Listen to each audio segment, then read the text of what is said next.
Hey guys, tonight we're going to dive headfirst into a topic that might make you squirm a little, but it's utterly fascinating nonetheless how truly terrible Roman medical practices were.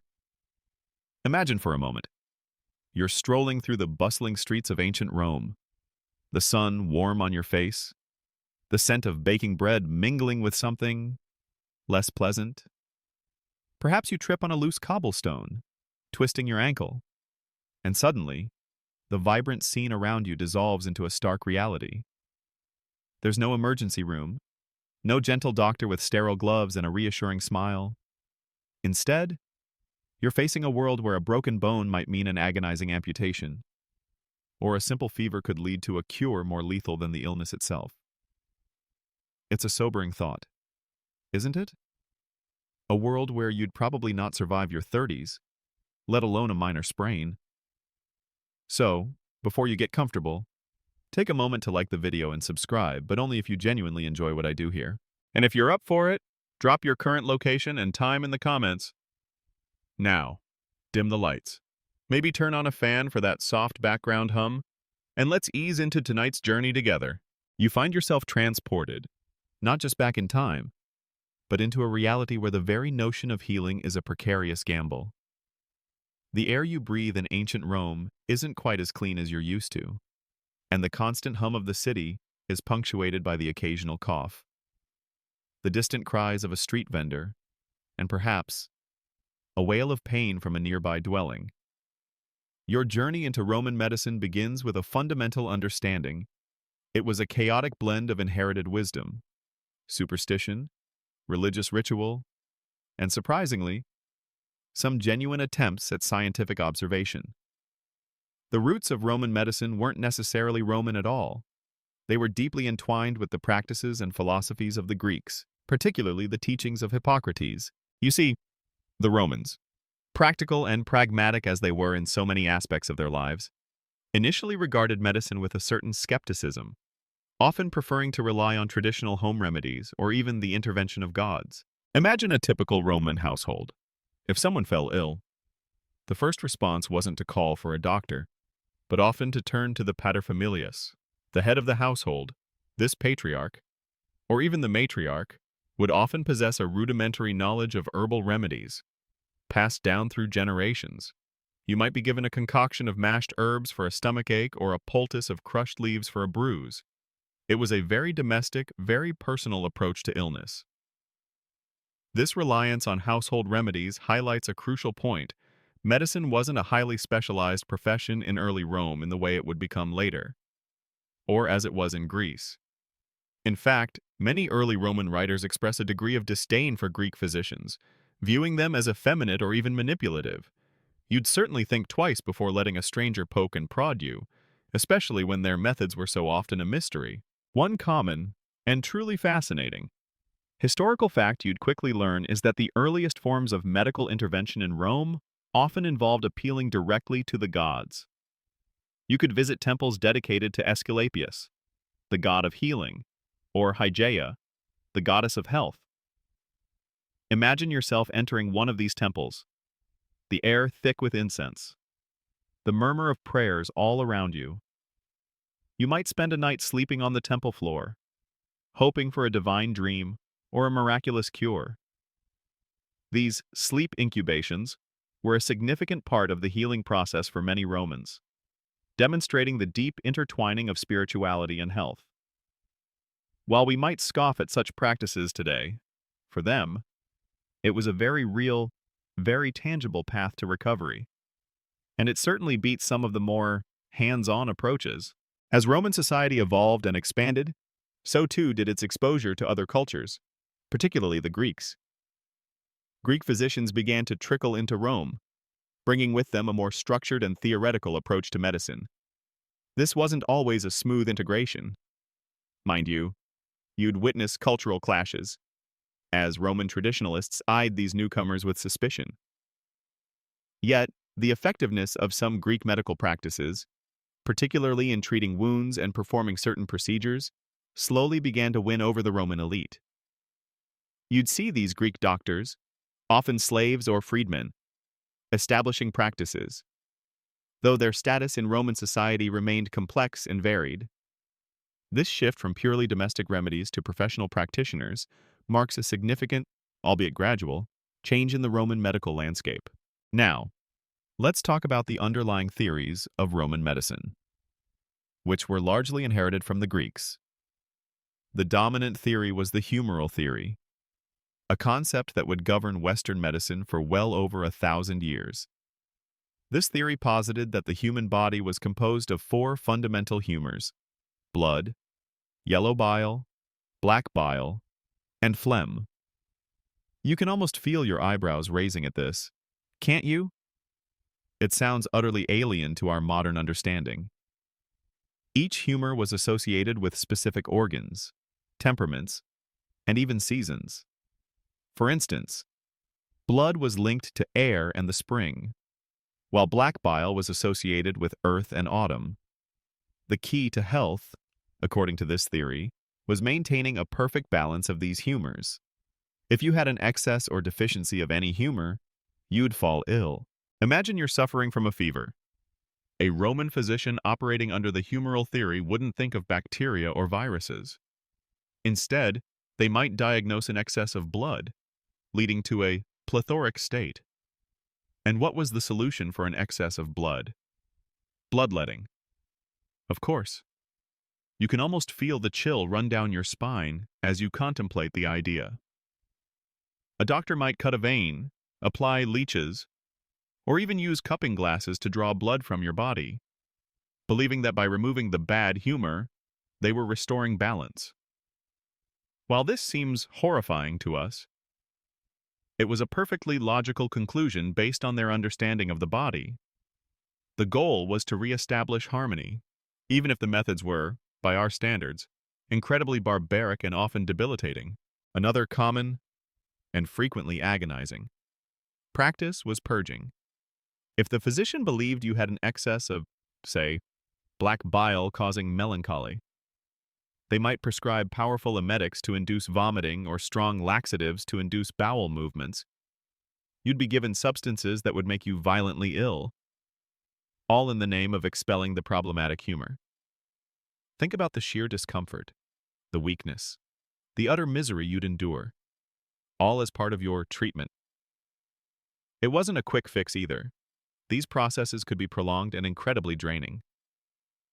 It highlights a recurring theme in Roman medicine. The cure was often as, if not more, unpleasant than the ailment itself. The daily lives of Romans, in fact, offered countless opportunities for injury and illness. The crowded cities were breeding grounds for disease.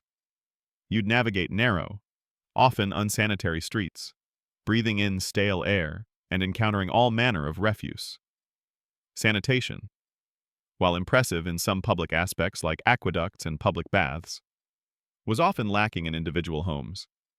This made you highly susceptible to gastrointestinal issues, skin infections, and respiratory illnesses. If you were a gladiator or a soldier, your life was a constant dance with severe injury. A sword cut, a broken limb, or a spear wound meant immediate, brutal intervention. You'd be rushed to a medic who, while perhaps skilled with a blade, would operate in conditions that would make a modern operating room staff faint. One detail that often goes unnoticed, but is incredibly telling, is the lack of effective pain management. Forget anesthesia as we know it. You'd be lucky to get a swig of wine or a chew of poppy plant for some mild numbing. Imagine a surgeon, perhaps with surprisingly steady hands, preparing to set a complex fracture. You'd be held down, probably by several strong individuals, as the bones were manipulated back into place. The screams, your screams, would echo through the room. This stark reality underpins every medical procedure in ancient Rome, a profound awareness of physical pain as an unavoidable part of the process. Historians still debate whether Roman medical practices, on balance, did more harm than good, particularly for the general populace.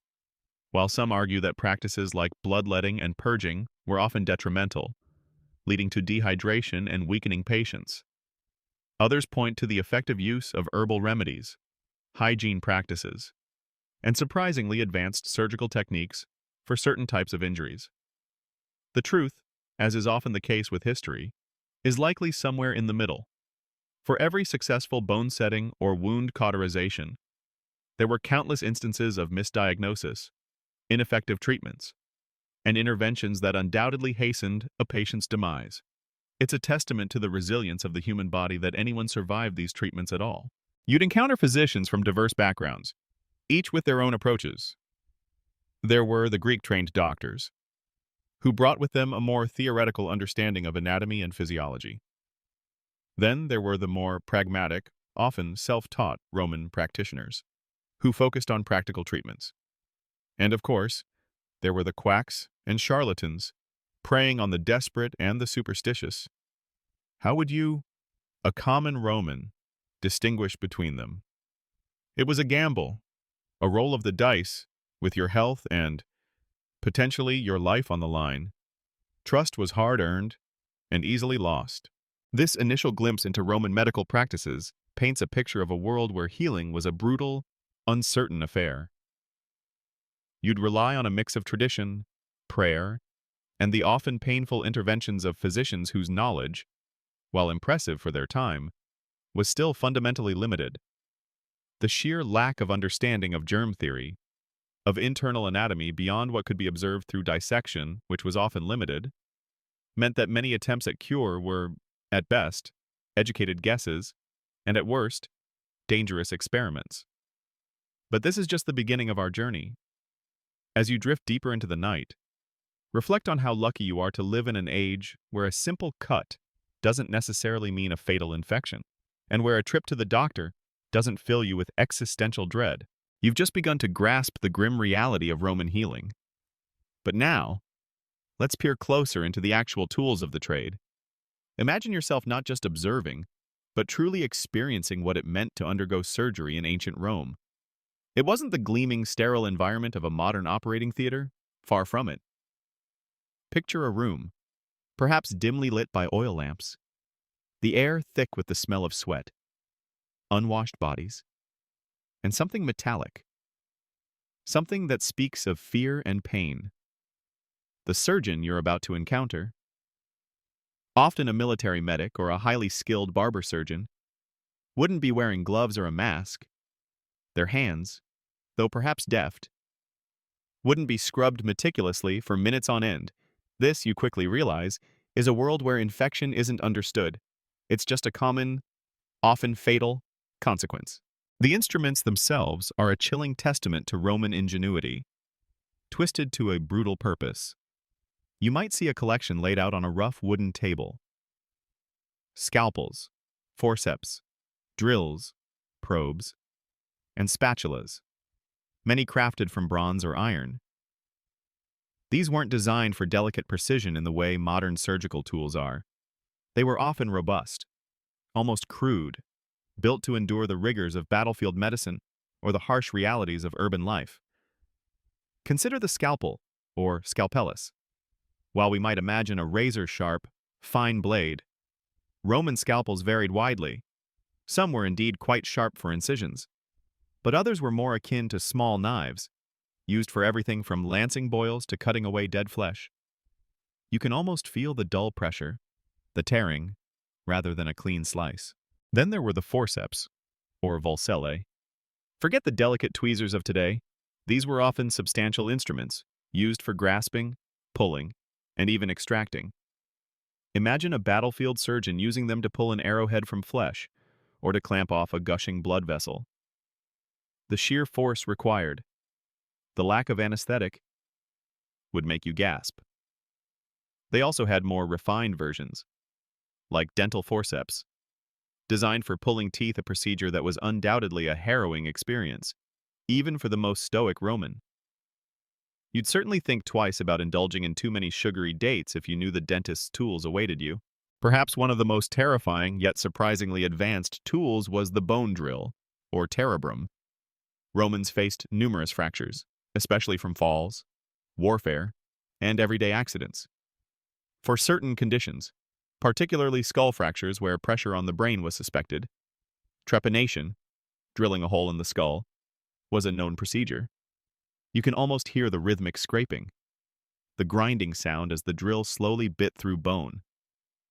While the survival rate was undoubtedly low, archaeological evidence shows that some individuals did survive these gruesome operations, suggesting a level of skill that is, frankly, astounding given the circumstances. The precision required, without any form of imaging or modern guidance, was remarkable. This particular detail is often overlooked. The Romans, despite their lack of germ theory, achieved some truly daring feats of surgery. You'd also encounter catheters, usually made of bronze, designed to alleviate urinary retention. These were long, thin tubes inserted into the urethra.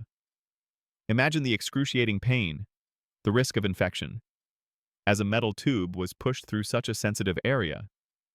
And yet, this was a vital procedure that could save a life by relieving a dangerous buildup of urine. It speaks to the pragmatic nature of Roman medicine. If a procedure had a demonstrable, immediate benefit, it was performed, regardless of the discomfort it inflicted, for wounds, especially those on the battlefield. The Romans had a range of instruments. Probes, long, slender tools, were used to explore the depth and direction of wounds, to search for foreign objects like arrowheads or bits of shrapnel. You can almost feel the cold metal as it delves into flesh, searching, prodding. And then, there was the cautery iron, a heated metal rod used to stop bleeding by searing the tissue. The smell of burning flesh, the hiss, the immediate searing pain. It's a barbaric, yet often effective, method for preventing fatal blood loss. This was a critical tool in a world without effective ligatures or blood transfusions. The sheer bravery, or perhaps desperation, of both the patient and the surgeon is truly humbling to contemplate. But the tools weren't always for open, dramatic procedures. Roman doctors also had an array of smaller, more delicate instruments. You'd see various types of specula, instruments used to widen orifices for examination, such as vaginal specula or anal specula. These devices, often strikingly similar in design to some modern instruments, allowed physicians to gain a better view of internal areas. While still uncomfortable, they represented a significant step towards internal diagnosis and treatment. This is where you see the surprising sophistication of Roman medical technology. Even if their understanding of what they were seeing was limited, consider the role of the military in advancing surgical techniques. The Roman legions were constantly engaged in warfare, leading to a constant supply of injured soldiers. This necessity became the mother of invention. Military doctors, often called medici, gained unparalleled experience in treating traumatic injuries, gashes, broken bones, embedded weapons.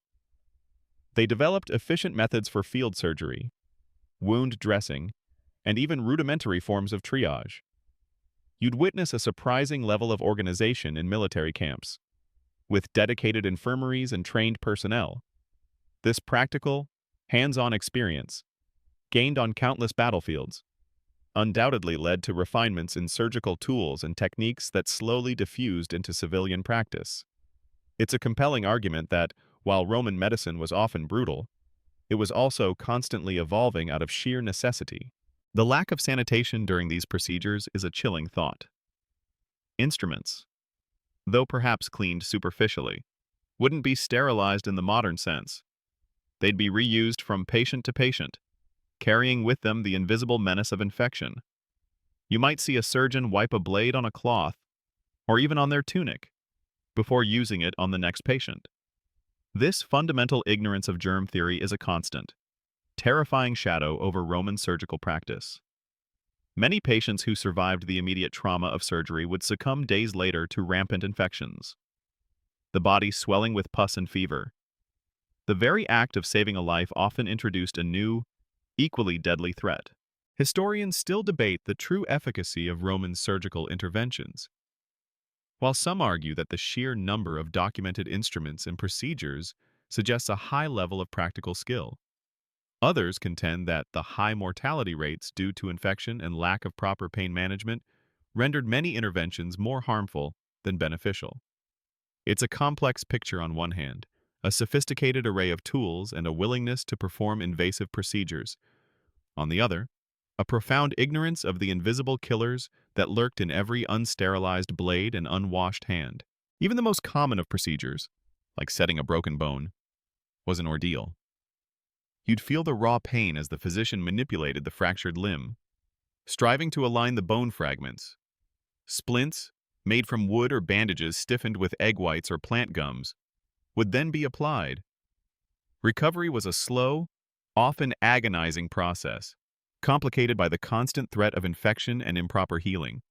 You'd be lucky if your limb healed straight and strong, and many were left with deformities or chronic pain. The sheer stoicism of the Roman patient is something to marvel at. Facing a surgical procedure meant confronting unimaginable pain with little more than raw courage. The expectation wasn't comfort, but endurance. You were expected to bear the pain silently, to accept the brutal reality of the intervention. This cultural expectation undoubtedly played a role in how surgical practices developed. There was less pressure to find gentler methods when patients were expected to simply tolerate the agony. As you consider these instruments and the hands that wielded them, you begin to appreciate the stark contrast between then and now. The dedication and courage of some Roman physicians, performing intricate procedures with limited knowledge and even fewer truly effective tools, is undeniable. Yet, the overwhelming impression remains one of brutal necessity, of interventions that were often a terrifying last resort. You might find yourself grateful for every sterile needle, every numbing agent, and every antiseptic wipe in your own life. The next time you get a minor cut, remember the ancient Romans and the very real possibility of a fatal outcome from even the smallest of injuries. The history of surgical tools in Rome is not just a chronicle of innovation, but a stark reminder of the long, painful journey of human understanding. Having navigated the chilling landscape of Roman surgical tools, you now venture into an even more perplexing realm, the Roman pharmacopoeia. Forget your modern pharmacy, with its carefully formulated pills and precise dosages. In ancient Rome, the line between effective remedy and outright bizarre concoction was often razor thin, and sometimes entirely non-existent. Imagine yourself feeling a persistent cough, or perhaps a lingering ache in your joints. You wouldn't reach for a neatly packaged bottle of ibuprofen. Instead, you'd be looking at a world of remedies that would make your stomach churn, your eyes water, and your sense of logic utterly falter. The foundation of Roman herbal medicine, much like their surgery, was heavily influenced by Greek practices, with figures like Dioscorides and his monumental work, De Materia Medica, serving as a primary source for centuries. This wasn't just a simple list of plants, it was an extensive compilation detailing thousands of substances, their perceived medicinal properties, and how they were to be prepared. You can almost picture a Roman physician or a household healer poring over such texts, diligently, if sometimes misguidedly, attempting to follow the instructions. Let's begin with the truly strange. The remedies that make you question the sanity of the past. One of the most infamous examples is the use of gladiator blood. Yes, you heard that right. It was believed that the fresh, still warm blood of a fallen gladiator, especially if consumed by those suffering from epilepsy, could transfer the strength and vitality of the warrior to the ailing individual. You can almost feel the chill of disgust as you contemplate this practice. A stark reminder of the brutality and desperation that permeated Roman life. This wasn't some fringe belief. It was a widely accepted, albeit grisly, remedy for certain neurological conditions. The belief stemmed from the idea of sympathetic magic, where influences or where the essence of a strong individual could be transferred. Another particularly unpleasant ingredient was excrement, animal dung, from sources as varied as goats, pigs, and even crocodiles, found its way into various poultices and internal remedies. For instance, dried crocodile dung was sometimes used as a form of sunscreen or skin protectant. You might apply a paste of it to your skin, believing it would ward off sun damage or treat skin ailments. The smell alone would be enough to deter most modern individuals. But for the Romans, facing limited options, it was simply another component in their medicinal arsenal. The idea was often that foul-smelling or repulsive substances had potent properties, a sort of inverse logic to our modern understanding of cleanliness. And then there's lead. While the Romans benefited immensely from lead pipes for their aqueducts and other uses, they were tragically unaware of its toxic properties. Lead was often used in cosmetics, paints, and even certain medical preparations. You might find lead compounds in eye salves or skin treatments intended to soothe or beautify. The slow, insidious poisoning that would result, leading to neurological damage, kidney failure, and a host of other debilitating conditions, would be attributed to other causes, forever a mystery to those suffering. This is a crucial point often debated by historians. How much did the widespread use of lead contribute to the decline in health and, potentially, the overall vitality of the Roman population? The silent killer, disguised as a remedy or a convenience, was everywhere. Beyond the truly bizarre, many Roman remedies were based on observation. Even if the underlying scientific reasoning was flawed, herbs formed the backbone of most treatments. You'd encounter a vast array of plant-based remedies, some with genuine pharmacological effects, others entirely inert or even harmful. For example, poppy juice was widely used as a painkiller and sedative, its narcotic properties well understood. You might be given a small dose to ease intense pain or to induce sleep. While effective, the danger of overdose and addiction was, of course, very real and poorly understood. Willow bark, containing salicin, a precursor to aspirin, was used to reduce fever and inflammation. You might chew on a piece of bark or be given an infusion for a headache or joint pain. This is one of those instances where ancient wisdom inadvertently stumbled upon a truly effective remedy, proving that not all Roman practices were without merit. Similarly, garlic was valued not just for its culinary uses, but also for its perceived antiseptic and immune-boosting properties. You might be told to consume raw garlic to ward off illness or apply it to wounds. However, the preparation and dosage of these herbal remedies were far from standardized. You'd rely on the skill and knowledge of the individual preparing the concoction. Too much of a good thing, or too little, could render it ineffective or even poisonous.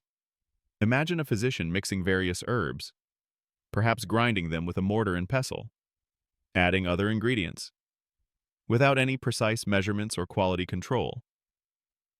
The outcome was often a matter of trial and error, a hit-or-miss approach that would make you nervous about every sip. A common, and surprisingly persistent, remedy was the use of urine. Yes, urine.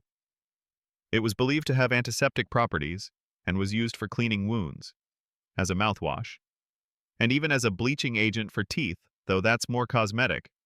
You can almost wrinkle your nose at the thought.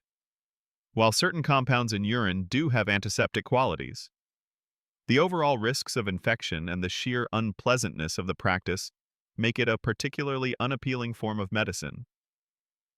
This highlights a fascinating aspect: the Romans, despite their practical genius, sometimes embraced remedies that were instinctively repulsive to us.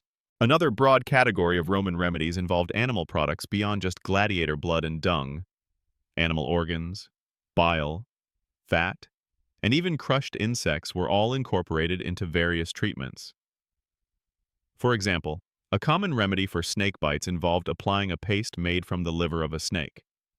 The logic was often based on a form of like treats like, or a belief in the inherent power of the animal itself.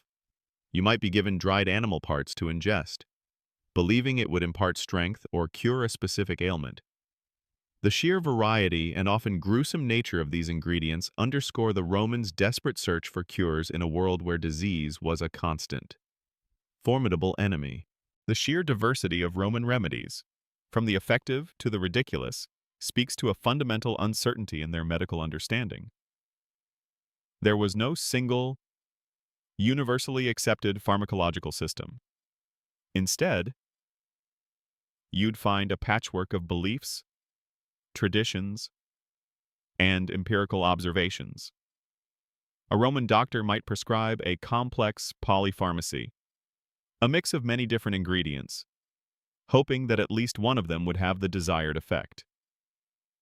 The term theriac is a classic example, a highly complex concoction with dozens, sometimes hundreds, of ingredients, including opium, viper flesh, and various herbs. It was believed to be a panacea, a cure-all, and was immensely popular. You can imagine the effort and expense that went into preparing such a complex medicine, a true testament to the desire for a universal remedy. Historians still contend about the true impact of Roman pharmacopoeia. Was it a significant contributor to healing, or did it mostly serve as a placebo, or worse, cause further harm? While some specific herbal remedies undoubtedly had therapeutic effects, the widespread use of toxic substances like lead, the unsanitary preparation of many remedies, and the often bizarre ingredients suggest a mixed bag at best. The lack of understanding about internal physiology meant that many treatments were based on guesswork or superficial observations, rather than a deep understanding of disease processes. You'd truly feel like you were rolling the dice every time you accepted a remedy from a Roman physician. The journey through Roman herbal horrors and strange concoctions makes you truly appreciate the scientific rigor and safety standards of modern pharmacology. The next time you pop a simple painkiller, take a moment to reflect on the Roman equivalent, a mixture of animal dung, lead, and perhaps some mystery herbs. You're undoubtedly better off in your own time, far from the pungent, often dangerous, and always uncertain world of Roman medicine. The ingenuity was there, but the fundamental knowledge was still centuries away. You've cringed at the tools and perhaps gagged at the concoctions, but Roman medicine wasn't solely about the dramatic and the disgusting. Beyond the blade and the bizarre poultices, there was a whole realm of treatments that, in some cases, were surprisingly progressive, and in others, simply fascinating in their difference. Imagine you're suffering from a chronic ailment, something that doesn't require immediate surgery or a stomach-turning potion. What would the Roman physician prescribe then? You'd find yourself entering a world where lifestyle, environment, and even your daily routine were considered crucial components of your health. One of the most prominent, and often pleasurable, non-surgical treatments involved therapeutic baths. The Roman bathhouse was far more than just a place to get clean. It was a social hub, a place for exercise, and a significant medical facility. You might be prescribed a visit to the thermae for a variety of conditions. Imagine stepping into the warmth of the caldarium, the hot room, where the moist heat would loosen your muscles and open your pores. This was often followed by a plunge into the cooler tepidarium and then the cold frigidarium. The theory was that these temperature changes would stimulate circulation, cleanse the body of impurities, and alleviate various aches and pains for conditions like arthritis, muscle stiffness, or simply general malaise. The soothing effects of the baths were undeniable. You'd certainly appreciate this part of Roman medicine more than the gladiator blood. Beyond the simple hot and cold, specialized baths were also utilized. Mineral springs, like those at Bath in Britain Aquae Sulis, were highly sought after for their perceived healing properties. You might travel for days to reach such a place, believing that the unique mineral content of the water would cure your particular affliction. The Romans had a strong belief in the curative powers of specific waters, and many of these sites became significant pilgrimage destinations for the infirm. The concept of taking the waters was a common and accepted form of therapy, a testament to their understanding of environmental influences on health, even if the exact mechanisms remained a mystery. Diet and nutrition also played a significant, though often inconsistent, role in Roman medical practice. While they didn't have a modern understanding of vitamins or macronutrients, they recognized the importance of food in maintaining health and recovering from illness. You'd be prescribed specific foods based on the humoral theory. For example, if you had a cold illness, you might be advised to eat hot foods, like spices or wine. Conversely, hot illnesses, such as fevers, might warrant cooling foods like lettuce or water. This personalized dietary approach, though rooted in flawed theory, did emphasize the connection between what you consumed and your physical well-being. The physician wasn't just treating the symptom, they were trying to restore your body's internal balance through what you put into it. The quality and type of food were also considered. Fresh, wholesome ingredients were preferred, and you might be advised to avoid certain foods that were thought to cause indigestion or imbalance. For the wealthy, this might mean a varied diet of fresh fruits, vegetables, grains, and meats. For the poor, however, dietary advice was often moot, as their options were far more limited. This economic disparity in access to good food undoubtedly played a role in the overall health of different social classes. You can certainly appreciate how easy it is to take the abundance and variety of your own diet for granted. Exercise was another surprisingly modern component of Roman health regimens. The concept of a sound mind and a sound body, mens sana in corpore sano, was deeply ingrained in Roman culture. You'd be encouraged to engage in physical activity not just for recreation, but as a preventative and therapeutic measure. This might include wrestling, running, ball games, or even just long walks. Physicians understood that physical activity could improve circulation, strengthen muscles, and promote overall vitality. For those recovering from illness or injury, gentle exercise was often prescribed to aid in rehabilitation. This focus on physical activity demonstrates a holistic approach to health that extends beyond merely treating symptoms. It's a truth that has stood the test of time, proving that the Romans were onto something here. One detail that often goes unmentioned is the Roman interest in massage and anointing. After exercise or a bath, you might undergo a massage, often performed with oils or ointments. This wasn't just for relaxation. It was believed to improve circulation, soothe sore muscles, and even aid in the absorption of medicinal compounds applied to the skin. The oils themselves might be infused with various herbs, adding another layer to the therapeutic effect. You can almost feel the warm oil being rubbed into your skin, the gentle pressure easing your tension, a stark contrast to the sharp pain of a surgical procedure. However, not all non-surgical treatments were so benign. The Romans also employed purging and emetics extensively. As discussed earlier, if a physician suspected an imbalance of humors, they might prescribe strong laxatives or substances to induce vomiting, believing these actions would expel the offending humors from the body. You'd endure violent bouts of nausea and diarrhea, leaving you weak and depleted. While some purging agents might have had a temporary effect on certain conditions, the overall benefit was questionable, and the process itself was incredibly unpleasant. It certainly wasn't the kind of spa day you'd look forward to. Bloodletting, too, was a non-surgical treatment in the sense that it didn't involve cutting into the body for repair, but rather for extraction. Using leeches or simple venesection cutting a vein, blood was drawn to relieve an perceived excess of blood or to balance other humors. You might feel faint, even collapse, as the blood drained from your arm, all in the name of restoration. The widespread belief in its efficacy meant it was a first-line treatment for an astonishing array of conditions, from fevers to headaches, often with disastrous results.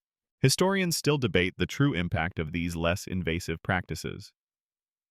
While the emphasis on hygiene through baths, the recognition of diet and exercise, and the use of some effective herbal remedies were undoubtedly beneficial, these positive aspects were often overshadowed by the pervasive, and often harmful, practices of purging and bloodletting, rooted in a flawed understanding of human physiology.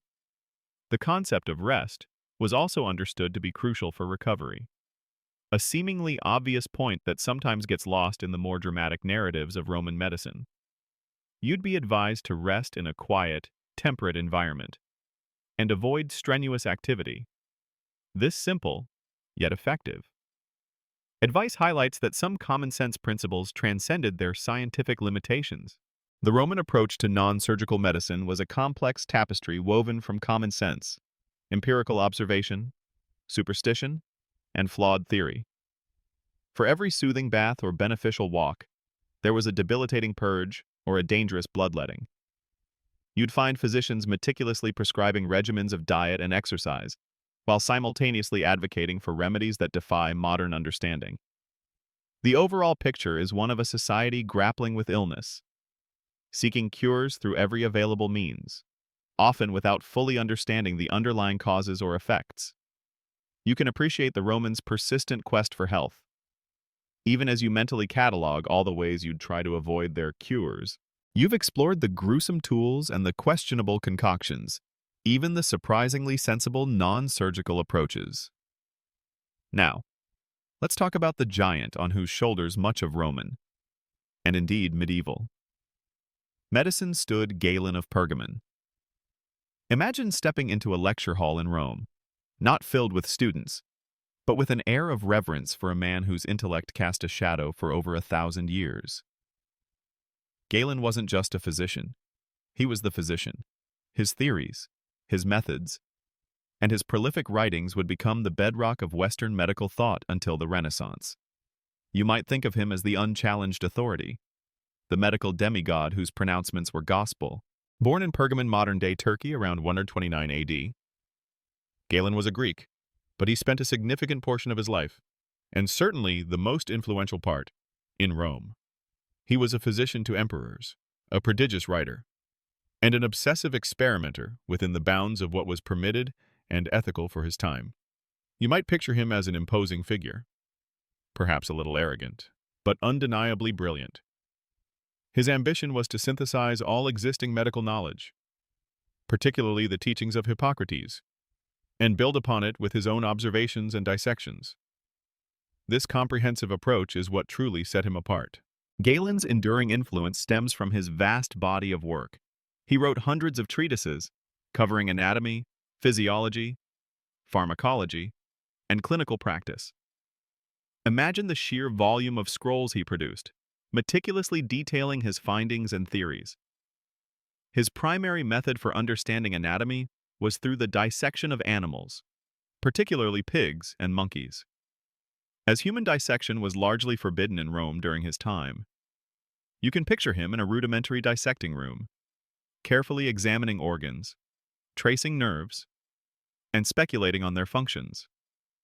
While this reliance on animal anatomy led to some significant errors when applied to humans, for instance, his descriptions of the liver and uterus were based on animal models. It was the most rigorous approach available to him. This dedication to observation, even if limited, was a crucial step in the development of scientific inquiry. His most significant contribution was perhaps his elaboration and popularization of the humoral theory, which we touched upon earlier. Galen didn't invent it, but he refined it, expanded upon it, and made it the dominant paradigm for understanding the human body and disease. He painstakingly connected the four humors: blood, yellow bile, black bile, and phlegm, to specific organs, temperaments, and even environmental factors. You'd learn that an excess of blood led to a sanguine temperament, prone to cheerfulness, but also fever. Too much black bile made you melancholic, while yellow bile made you choleric, fiery-tempered. Phlegm, of course, was associated with a phlegmatic, calm, or sluggish disposition. This elaborate system provided a comprehensive, if ultimately incorrect, framework for diagnosis and treatment for centuries. When a physician in Europe diagnosed an illness, they were often thinking in Galenic terms, perhaps without even realizing it. Galen was also a fervent advocate for teleology, the idea that every part of the body was perfectly designed by a divine creator for a specific purpose. You'd hear him argue that the intricate design of the hand, for example, was proof of divine planning, perfectly suited for grasping and manipulating. This philosophical underpinning gave his anatomical descriptions a powerful, almost spiritual resonance that appealed deeply to the religious sensibilities of the era. It also meant that if a part of the body seemed to have no obvious function, he would search tirelessly for one, or simply attribute it to a divine purpose beyond human understanding. This approach, while inspiring reverence, also discouraged questioning and independent discovery for centuries. His diagnostic methods were deeply rooted in humoral theory. When you visited Galen, or one of his many followers, you'd undergo a thorough examination that focused on your pulse, your urine, and your excrement. Pulse diagnosis was particularly important to him, He believed he could discern subtle imbalances in the humors by feeling the rhythm and strength of your pulse. You can imagine him holding your wrist, his brow furrowed in concentration, discerning your very essence through your heartbeat. He even categorized different types of pulses, giving them evocative names like ant-like or worm-like. Uroscopy, the examination of urine, was another cornerstone of his diagnostics. You'd bring a sample of your urine, which the physician would carefully inspect for color, clarity, sediment, and even smell. Changes in these characteristics were believed to indicate imbalances in the humors. While some observations might have had a crude correlation with actual disease, e.g., dark urine in liver disease, much of it was based on speculation.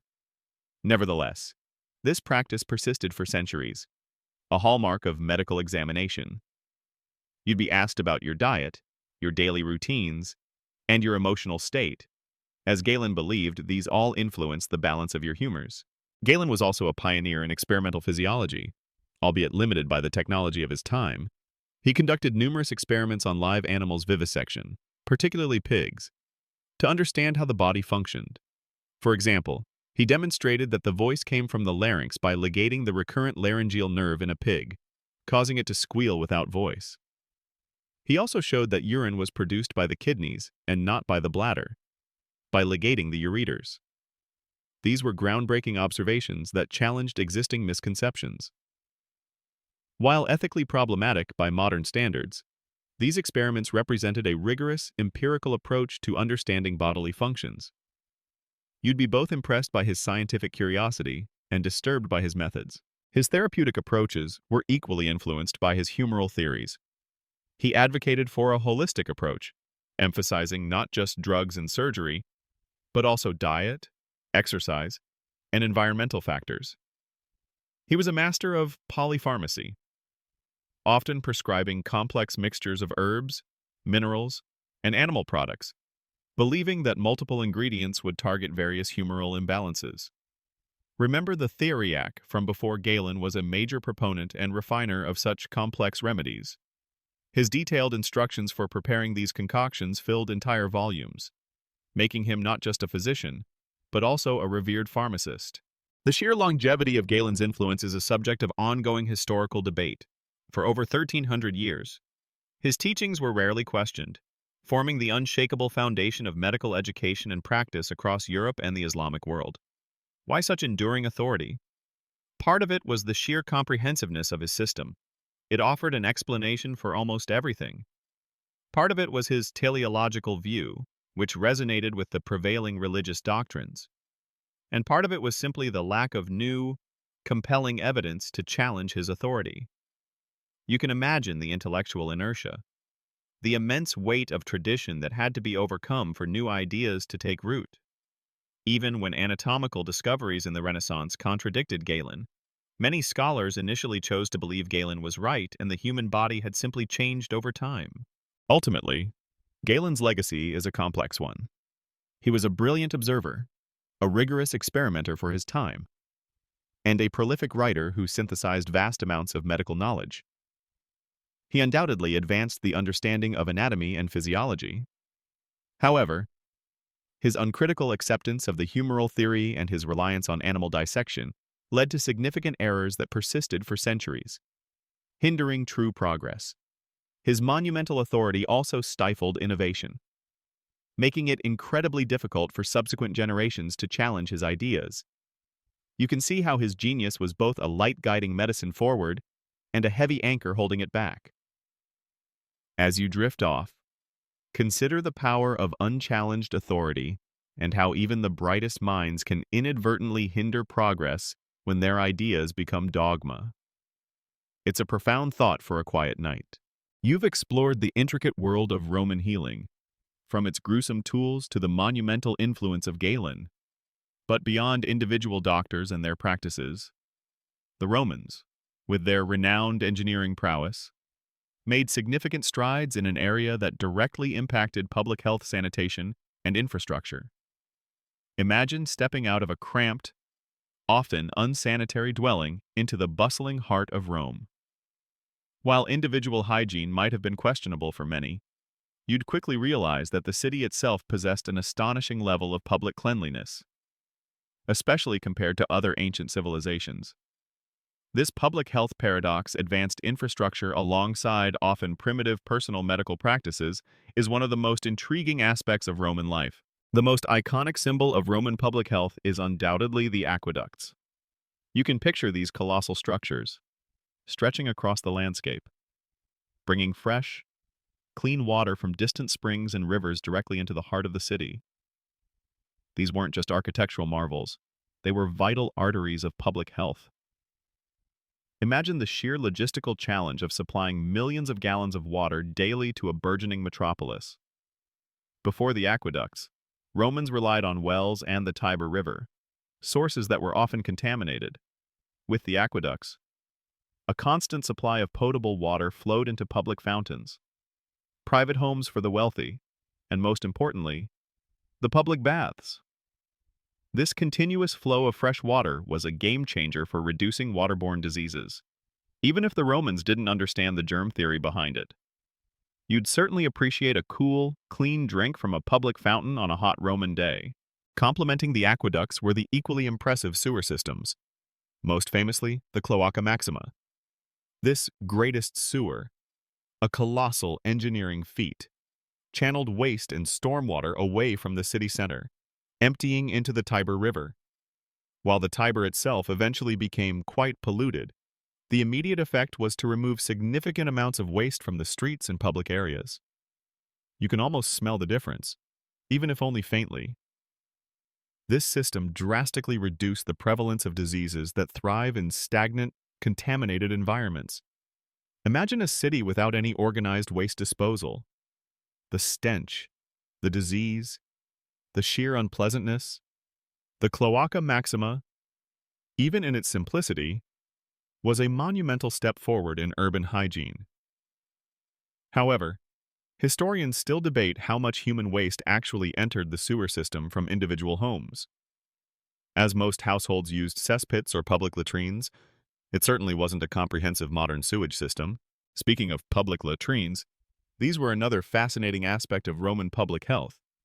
You might find yourself in a large, communal latrine, sitting shoulder to shoulder with other citizens, perhaps even chatting as waste flowed beneath you into the sewers. These communal facilities, often connected to the city's water supply, had continuous streams of water running through them to flush away waste. While the lack of privacy and the communal sponges used for cleaning shared among users might make you cringe today, they were a significant improvement over open defecation or rudimentary pit latrines. They represented a recognition that human waste needed to be managed, even if the finer points of hygiene were still lost on them. The public baths, as discussed before, were not just for recreation and socializing, but also served a crucial function in personal hygiene. While not everyone had access to private bathing facilities, almost all Romans, regardless of social standing, could visit the public baths. You'd spend hours there, moving from hot to cold rooms, scraping off dirt with a strigil, and socializing. This regular practice of bathing, while often communal and not always perfectly hygienic by modern standards, contributed significantly to overall cleanliness and reduced the spread of skin diseases and parasitic infections.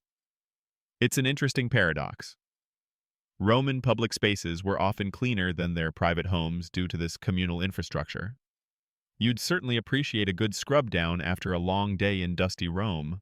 Beyond the grand infrastructure, the Romans also implemented regulations concerning waste disposal. You'd see laws prohibiting the dumping of refuse in the streets, and efforts were made to keep public spaces clear of garbage. While enforcement might have been inconsistent, the very existence of such regulations indicates a societal awareness of the link between cleanliness and health. This wasn't always perfectly executed. Of course, Roman streets could still be quite grimy, but the intent was there. A recognition that a clean public environment was beneficial for everyone. Another aspect of Roman public health that is often overlooked is the regulation of markets and food supply. The Romans understood the importance of a consistent and relatively safe food supply for a healthy population. You'd find officials overseeing the quality of produce, meat, and grains sold in the markets, attempting to prevent the sale of spoiled or adulterated goods. While far from perfect, these measures aim to prevent foodborne illnesses and ensure a basic level of public nutrition. This proactive approach to food safety, however rudimentary, was a testament to their administrative efficiency. However, for all their impressive public health infrastructure, a crucial piece of the puzzle was missing the understanding of germs. The Romans did not know that microscopic organisms caused disease. Their efforts at sanitation were based on pragmatic observation. Dirty places seemed to lead to more illness. Therefore, cleaner places were better. This fundamental gap in knowledge meant that even with their impressive aqueducts and sewers, many diseases continued to spread unchecked. For example, lead pipes in their water systems, while delivering clean water, also slowly poisoned the population with lead. A silent health crisis they couldn't possibly comprehend. This is where the paradox becomes clearest: immense engineering feats, but a complete lack of understanding of the true biological mechanisms of disease. Historians still debate the overall impact of Roman public health measures on mortality rates and life expectancy. While the aqueducts and sewers undoubtedly improved urban living conditions and reduced the incidence of certain diseases, the persistent lack of germ theory, coupled with limited personal hygiene practices and a rudimentary understanding of internal medicine, meant that life remained perilous. You'd experience impressive public facilities, but still face significant health risks in your everyday life. The sheer scale of Roman cities, despite their sanitation efforts, also created ideal conditions for the rapid spread of epidemics when they did occur. The Antonine Plague, for example, devastated the empire, highlighting the limitations of even their most advanced public health measures in the face of widespread disease. Ultimately, the Roman approach to public health was a testament to their genius for engineering and administration. They built systems that brought fresh water, removed waste, and facilitated personal hygiene on a grand scale. You can appreciate the foresight and dedication it took to construct and maintain such complex infrastructure. Yet, you also recognize the fundamental blind spot: the invisible world of microbes. This fascinating contradiction between monumental public works and a limited scientific understanding of disease makes the Roman public health story truly unique. You can certainly be thankful for the modern sewers and clean tap water you take for granted every day. It's a quiet blessing, born from centuries of incremental understanding, a journey the Romans began, even if they couldn't see the final destination. You've traversed the paradoxes of Roman public health, marveling at their aqueducts while wincing at their knowledge gaps. Now, let's march into a surprisingly advanced, yet equally brutal, corner of Roman medicine: military medical practices. Imagine yourself not in the bustling city, but amidst the gritty, disciplined world of a Roman legion. Life for a Roman soldier was incredibly harsh, filled with long marches, arduous labor, and, most frequently, brutal combat. With constant warfare came a constant need for effective medical care. And it was in this crucible of necessity that Roman military medicine truly distinguished itself, often surpassing civilian practices in its organization and efficiency. The Roman army wasn't just a fighting force, it was a highly organized machine, and medical care was an integral part of its logistics. You'd find that every legion, a unit of around 5,000 soldiers, had a dedicated medical corps. This wasn't some informal arrangement. It was a structured system with trained personnel and established facilities. This contrasts sharply with the often haphazard nature of civilian medicine, where finding a skilled physician was more a matter of luck and wealth. In the legion, your health, as a soldier, was a strategic asset. If you were wounded, there was a system in place to care for you. At the heart of military medicine were the Medici, the army doctors. These weren't just general practitioners. Many were specialists. You'd encounter Medici vulnerari wound specialists, Medici chirurgi surgeons, and even Medici oculari eye doctors. This specialization, driven by the constant flow of specific injuries on the battlefield, led to a refinement of techniques and a deeper understanding of trauma. Imagine a surgeon, hardened by years of treating gruesome wounds, calmly assessing a severe gash or a compound fracture amidst the chaos of a field hospital. Their experience was invaluable, accumulated through direct, practical exposure to every conceivable type of injury. For the wounded, the Legion established valetudinaria, or military hospitals. These were purpose-built facilities, often resembling mini fortresses within the larger camp, complete with wards, operating rooms of a sort, and even isolation areas for infectious diseases. You can envision large, airy rooms, perhaps with rows of beds, designed to accommodate numerous casualties. While not sterile by modern standards, these hospitals were remarkably clean and organized for their time. They featured running water often piped directly from an aqueduct, drainage systems, and facilities for washing and sanitation. This focus on hygiene, even without understanding germ theory, undoubtedly reduced the spread of infection among recovering soldiers.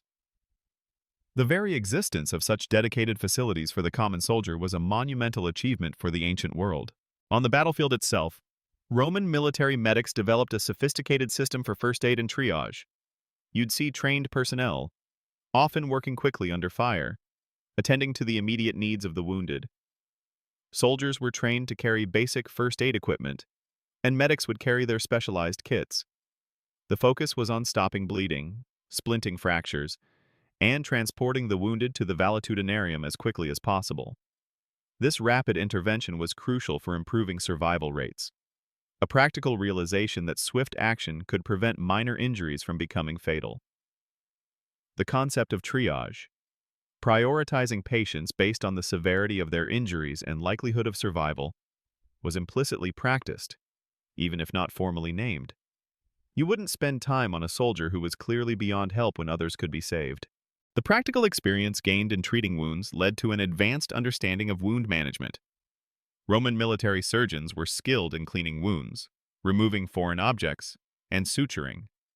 While they lacked antiseptics, they often used substances like vinegar or wine to clean wounds, which would have had some antiseptic properties due to their acidity. They also understood the importance of keeping wounds bandaged and protected. You might see a soldier with a carefully dressed wound. The bandages frequently changed to prevent pus buildup. This meticulous, hands-on approach to wound care, born from constant necessity, was arguably one of the most effective aspects of Roman military medicine. One fascinating detail that exemplifies their practicality is the use of ligatures for controlling bleeding. While cautery irons were common, military surgeons also understood how to tie off blood vessels to prevent hemorrhage, a more refined technique. You can imagine the steady hands of a surgeon, tying off a vessel to prevent a soldier from bleeding to death on the battlefield.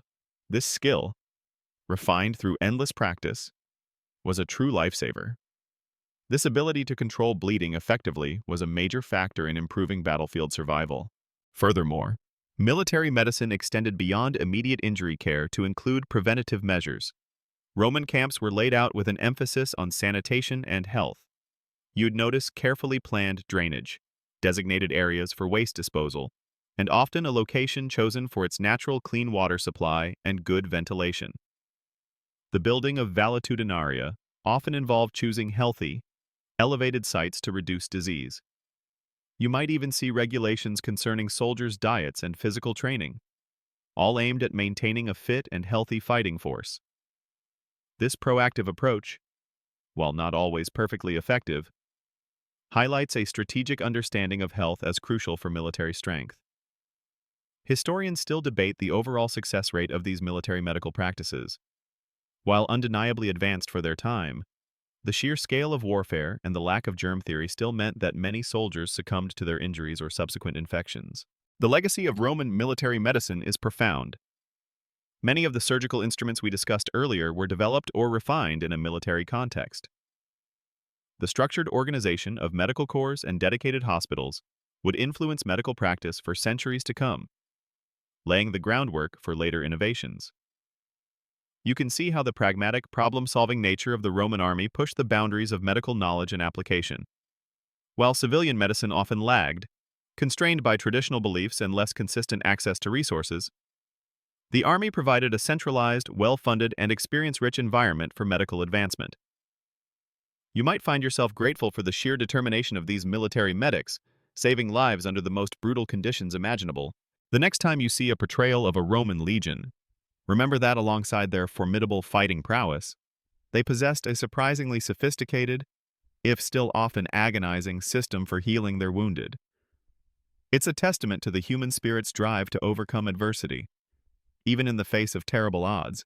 You've explored the surprisingly advanced military medical practices, a testament to Roman pragmatism. But now, let's turn our attention to a more universal, yet often stark, reality of Roman life: the economics of healing. Imagine you're a Roman citizen, perhaps not a wealthy patrician or a seasoned soldier, but an ordinary person. When illness struck, what would it cost you? Not just in terms of pain and suffering, but in cold, hard sesterces. The price of palliatives, from a simple poultice to a complex surgical procedure, varied wildly, reflecting the vast social and economic disparities of the Roman Empire. For the vast majority of the Roman populace, the poor, medical care as we understand it was often an unreachable luxury. You wouldn't have readily available public clinics or state-sponsored health care. Instead, you'd primarily rely on folk remedies and home care. Imagine a bustling Roman neighborhood, where illness is a constant companion. If a child fell ill, the family would likely turn to traditional wisdom, passed down through generations. You might be given herbal teas, special foods, or simple poultices prepared by a mother or grandmother. This informal network of care was the primary medical safety net for the masses, rooted in a blend of common sense, superstition, and whatever accessible remedies could be gathered or grown. The cost was minimal, usually just the ingredients themselves, or the effort of preparing them. For those with a little more means, there were itinerant healers and temple priests. You might encounter a traveling vendor claiming to possess miraculous cures, selling dubious potions and charms at market stalls. These charlatans, often with no formal training, preyed on the desperate and the credulous. Their fees would be small, perhaps a few asses' copper coins, but the remedies themselves were often ineffective, or worse, harmful. Then there were the temples dedicated to healing gods like Aesculapius. While not truly medical in the modern sense, these temples offered a form of spiritual healing. You'd make a pilgrimage, offer sacrifices, and sleep in the temple hoping for a divine cure. The cost here wasn't monetary so much as it was in offerings and the time spent away from work. For many, this was a more accessible, and perhaps more comforting, option than a professional physician. As you ascend the social ladder, so too did the sophistication and expense of available medical care for the emerging middle class. Trained physicians became an option, though still not always affordable. You might find a Greek medicus or a Roman-trained doctor establishing a small practice, perhaps in a rented room or a converted shop. Their fees would vary depending on their reputation, their specialty, and the complexity of the ailment. A simple consultation might cost a few denarii silver coins, while a more involved treatment, like a bone setting or a course of herbal remedies, would be significantly more. This often meant that only those with a steady income could afford regular access to professional medical advice, creating a clear divide in healthcare access. For the wealthy elite, the senators, the equestrians, and the affluent merchants, elite physicians were readily available, often employed directly or retained on a retainer basis. You'd find highly trained Greek doctors, often with extensive knowledge and experience, living in the households of the rich. These physicians, sometimes holding considerable social status themselves, would provide continuous care, offering consultations, preparing personalized remedies, and even performing surgical procedures when necessary. The cost of such dedicated medical attention was substantial, often involving lavish fees, gifts, or even the promise of manumission for a slave physician. This exclusive access to the best available medical talent meant that the wealthy enjoyed a level of healthcare far superior to the average Roman, highlighting the profound impact of socioeconomic status on health outcomes. A fascinating aspect of the Roman medical economy was the practice of physicians as slaves or freedmen. Many skilled Greek doctors arrived in Rome as slaves, their medical expertise making them valuable commodities. You might be owned by a wealthy household and tasked with caring for the family, or even hired out to others. Over time, many gained their freedom manumission and established their own practices, but their fees would still reflect their journey from servitude. This meant that while some physicians were incredibly well compensated, others operated under the shadow of their former status, competing for patients. This created a diverse medical marketplace, with varying price points and levels of perceived expertise. The cost of medicinal ingredients themselves could also be a significant factor. While common herbs could be gathered or grown, exotic spices, rare minerals, or animal parts prescribed by physicians often had to be purchased from apothecaries or specialized vendors. You might find yourself searching through a bustling market for a specific ingredient, perhaps paying a considerable sum for something imported from the East. The complexity of a remedy, particularly the multi-ingredient theriacs, meant that their preparation could be incredibly expensive, further limiting their accessibility to the elite. Historians still debate the overall impact of this fragmented and class-based medical system. While the wealthy had access to comparatively sophisticated care, the vast majority of Romans relied on a mix of folk medicine, religious practices, and the occasional, often unaffordable, visit to a trained physician. This led to significant health disparities, with the poor suffering disproportionately from illness and having lower life expectancies. The lack of universal health care meant that illness was not just a physical burden, but often an economic catastrophe for ordinary families. You can see how a simple fever or a broken bone could spiral into destitution for those without resources. Even for soldiers, while their medical care was organized, it was still a part of their service. Their health was maintained to keep them effective, rather than as an inherent right. While they didn't pay directly for their treatment, it was part of the overall cost of maintaining the Roman military machine. This highlights a utilitarian approach to health from the state's perspective. The care was provided because it was strategically necessary, not out of a sense of public welfare.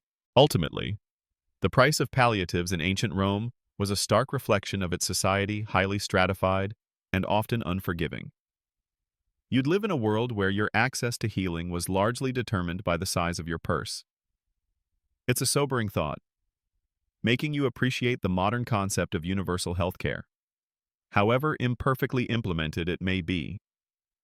The next time you visit a doctor or pick up a prescription, consider the immense privilege of accessible medical care, a luxury almost unimaginable for most ancient Romans.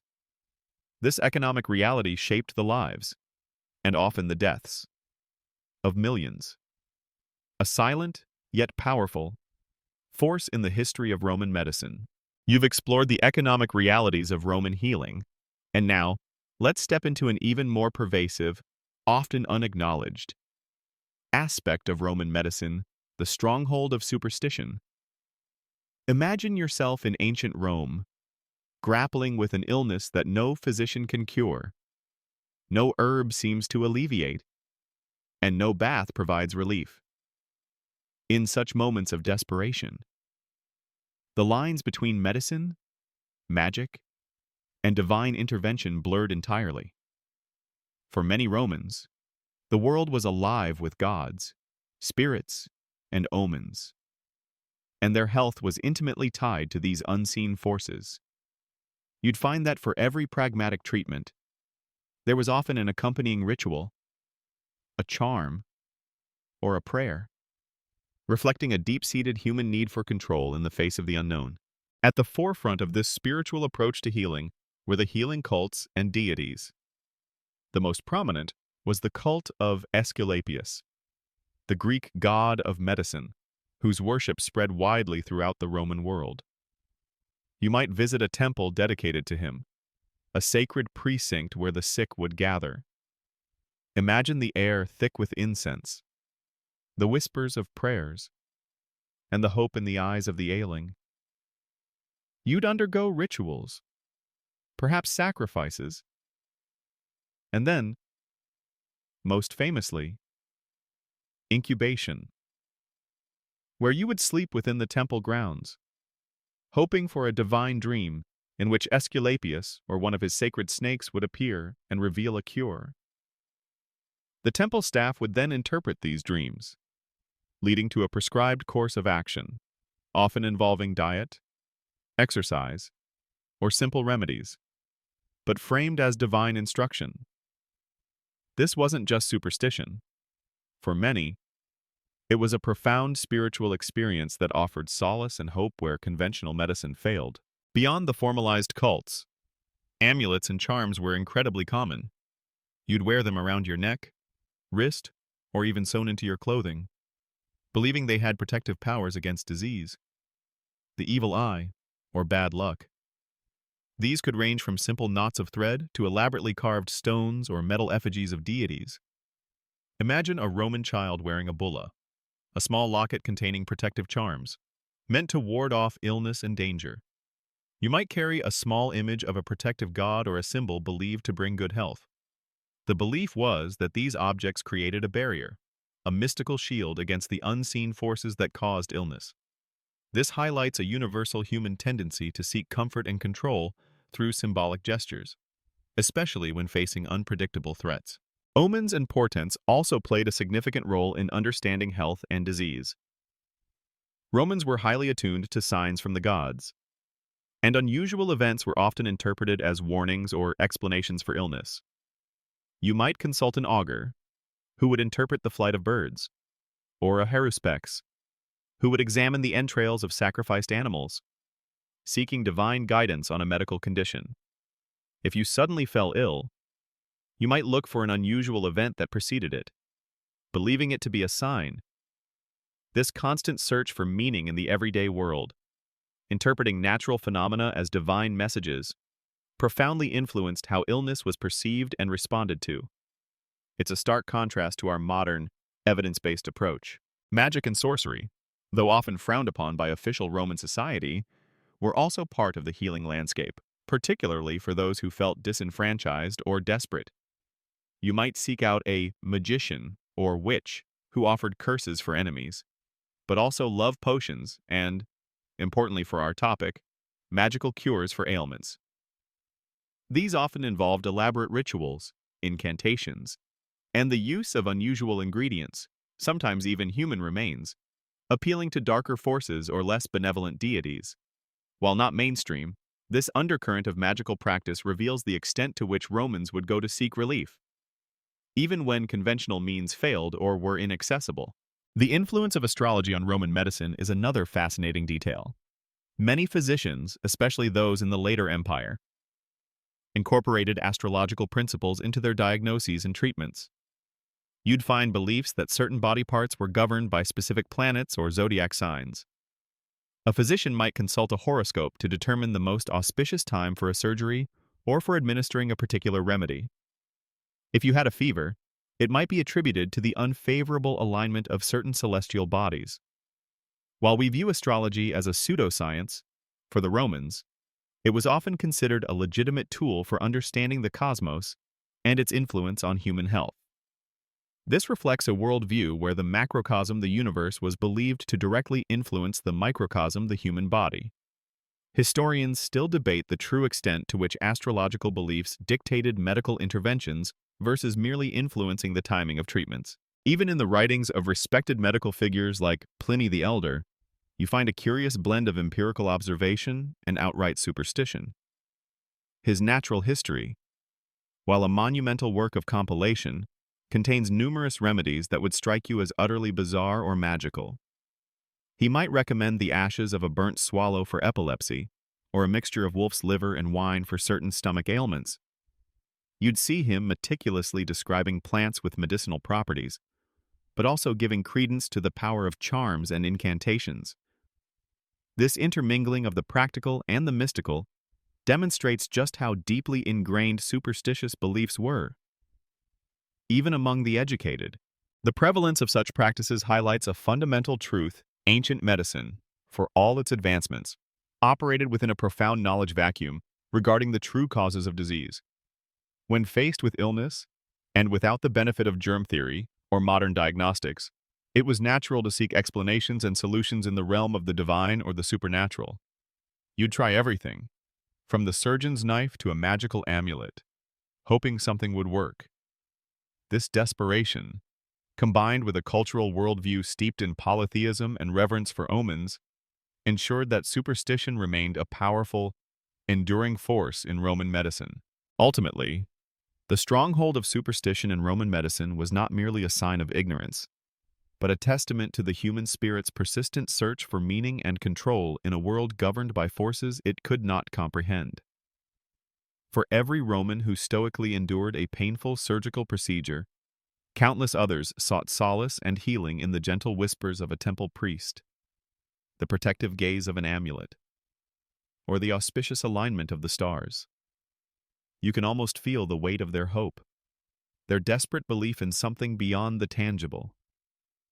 As you drift into slumber, consider how even in our scientifically advanced age, we still reach for comfort and meaning when faced with the inexplicable.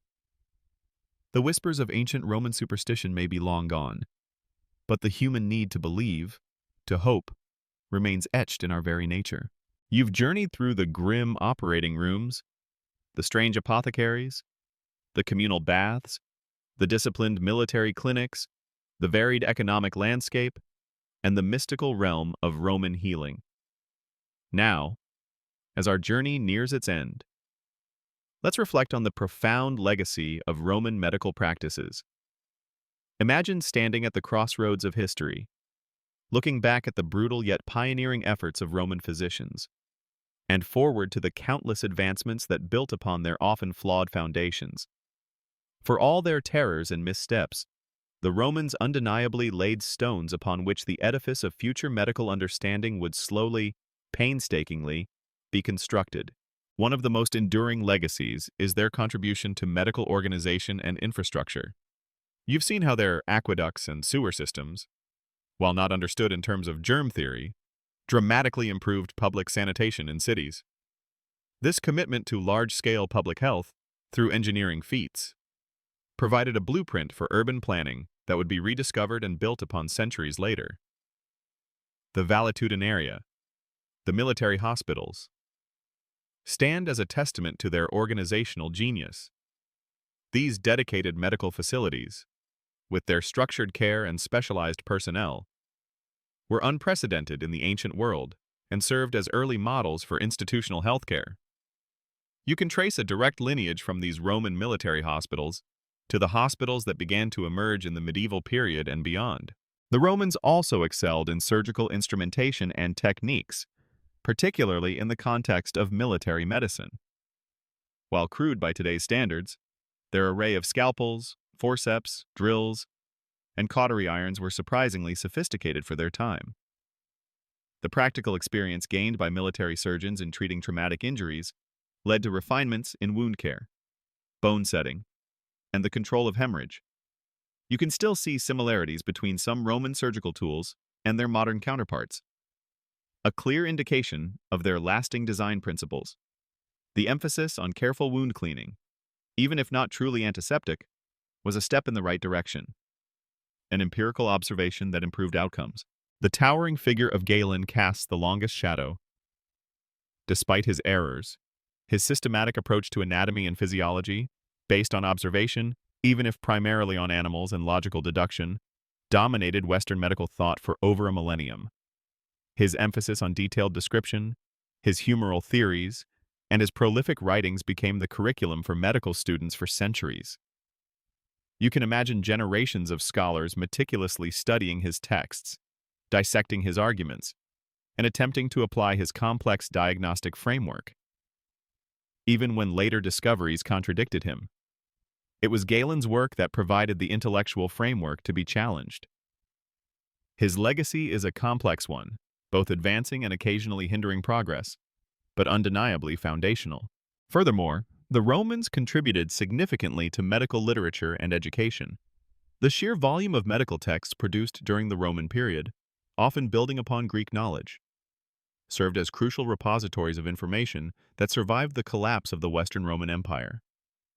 These texts were translated, copied, and studied in the Byzantine Empire and the Islamic world, preserving ancient medical knowledge until it could be rediscovered and re-examined in Europe during the Renaissance. You might find yourself grateful for the diligent scribes who copied these fragile scrolls, ensuring that centuries of medical observation were not lost to time. However, the legacy is not without its significant caveats. The most glaring omission was the lack of understanding of germ theory. This fundamental ignorance meant that even their most impressive sanitation efforts and surgical skills were often undermined by rampant infection. Many patients who survived initial trauma succumbed to what we now know were preventable diseases. This highlights a critical lesson: progress in one area, like engineering, doesn't automatically translate to progress in biological understanding. You can truly appreciate the revolution that Louis Pasteur and Robert Koch brought about, a breakthrough that eluded the Romans entirely. Moreover, the Roman medical system remained highly stratified and unequal. Access to quality care was largely determined by wealth and social status. While the wealthy had access to elite physicians and sometimes dedicated home care, the vast majority of the population relied on folk remedies, temple cures, or the dubious services of charlatans. This social disparity in healthcare access is a harsh reminder that even with advancements, equitable distribution of care was, and often still is, a struggle.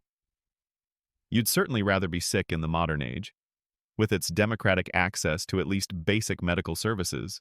Historians still contend about the true impact of Roman medicine on overall life expectancy and quality of life. While specific innovations undoubtedly saved lives and alleviated suffering, the persistent threats of disease, infection, and often harmful treatments meant that life remained brutish and short for many. The enduring image is one of a society that, while remarkably advanced in some areas, was still grappling with the most fundamental challenges of health and disease, often with crude tools and a flawed understanding. You can see how the Romans were both pioneers and prisoners of their time, limited by what they could not yet know. Ultimately, the terrible, yet undeniably fascinating, Roman medical practices forged a path, however winding and painful, for the future. They taught us the importance of observation, the value of organization, and the power of infrastructure. They also showed us the profound consequences of ignorance, the dangers of unchallenged authority, and the persistent human struggle against the invisible forces of disease. You can feel the slow, inevitable march of progress, built not just on successes, but on the many, many mistakes and agonizing experiments of the past. As the final whispers of ancient Rome fade into the night, you are left with a quiet appreciation for the long, arduous journey of human healing.